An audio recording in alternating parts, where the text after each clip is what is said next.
মা উম্মে সালমা তিনি ঘুমায়া আছেন। মা উম্মে সালমা এই মুহররমের 10 তারিখ তিনি স্বপ্নে দেখলেন মা উম্মে সালমার কাছে এসে হাজির হয়েছেন মুহাম্মদ মুস্তাফা সাল্লাল্লাহু আলাইহি ওয়াসাল্লাম। আল্লাহর নবীর কপালে কাদা, গায়ে ধুলা। আল্লাহর নবী খালি পায়ে মা উম্মে সালমার সামনে দাঁড়ায় আছেন। মা উম্মে সালমা আল্লাহর নবীকে প্রশ্ন করলেন, ইয়া রাসূলুল্লাহ, আপনার গায়ে ধুলা কেন? কেন আপনার গায়ে কাদা লেগে আছে আর আপনি খালি পায়ে আমার সামনে দাঁড়ায় আছেন?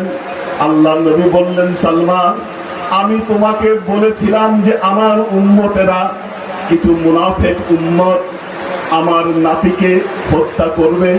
আমি এখন কারবালার ময়দান থেকে ইমাম হোসাইন আর তার সাথীদের জন্য কবর খনন করে আমি এখানে আসলাম।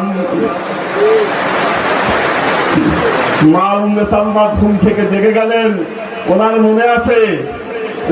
মনে আছে আল্লাহর নবী তাকে কারবালার মাটি দিয়ে গিয়েছিলেন আর বলেছিলেন যেদিন ইমাম হুসাইনকে হত্যা করা হবে এই মাটি রক্তে রঞ্জিত হবে।